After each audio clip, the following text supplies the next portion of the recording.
If she's summoned while she's still flying, so you have to take a lot of advantage of your ability to switch things in and out, she can make an immediate attack against the last enemy who dealt damage to her. So that's cool, I hope. And then uh, her Corsair passive, as you can see at the bottom, unlocks the Corsair option for both Pinion and for Marrowbound.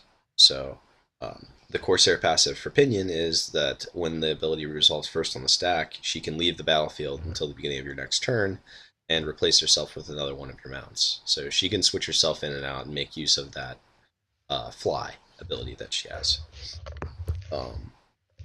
Bolfus gains Talawomp, which uh, costs 8 of his max HP to activate. That's if he's already at, like, let's say he has 78 max HP, just for sake of argument, and he's at 70 HP. If he loses 8 max HP, he's not losing 8 HP, he's just going down to 70 as his maximum.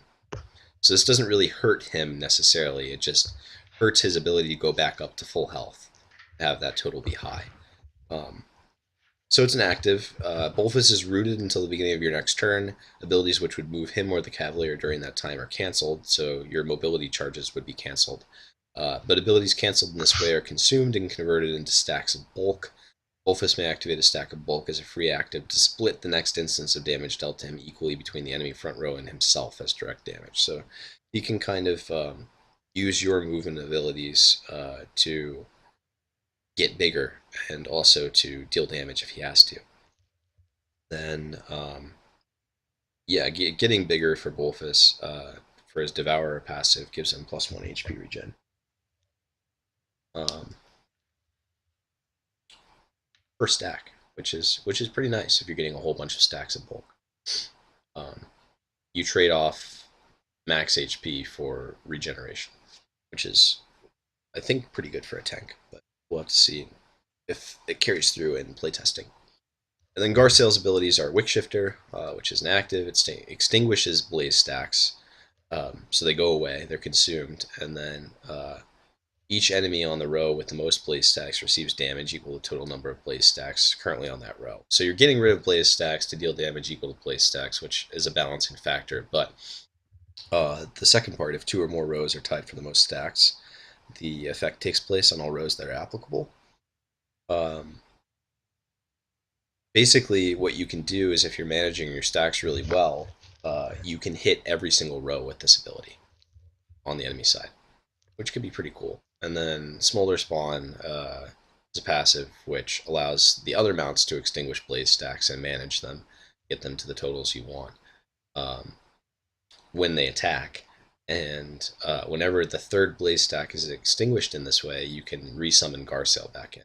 So now there are a lot of ways to switch your mounts in and out just among the mounts themselves, which should recharge their passives and make it a little bit more interesting to switch things in and out, which I always thought was kind of lame in Pokemon because you rarely gained any benefit for doing so. It was just Baton Pass that did it.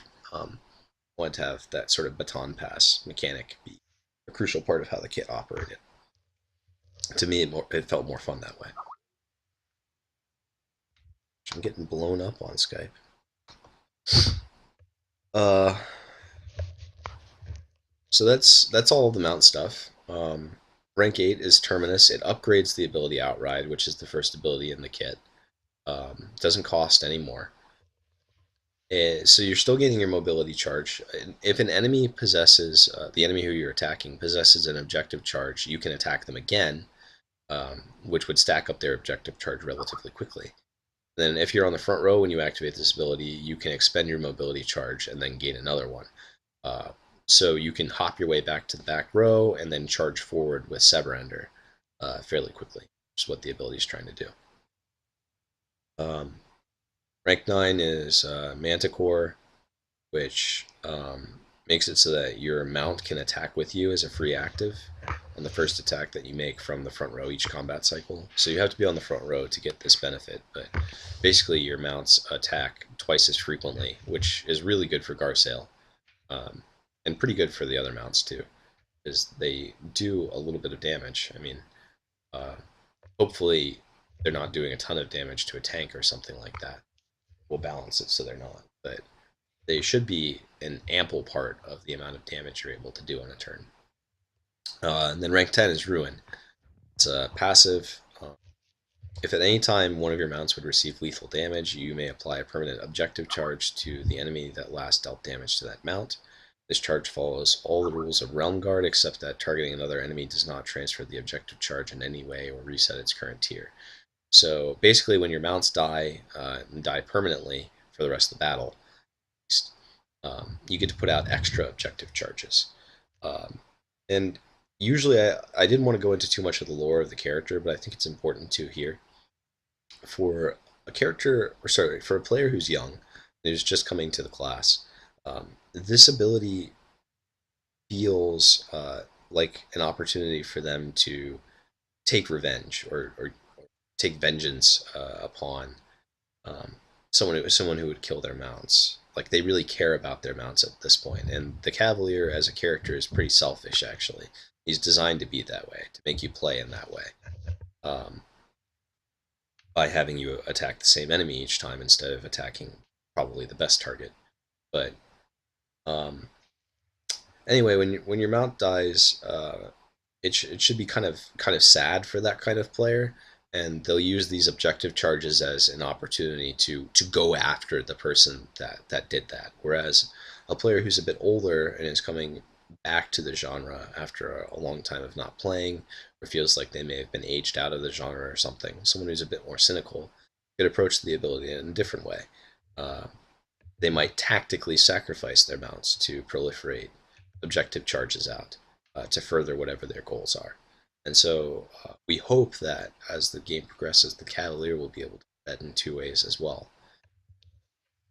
And those are the two readings that we have currently for the character. And that's the Cavalier. Uh, yeah.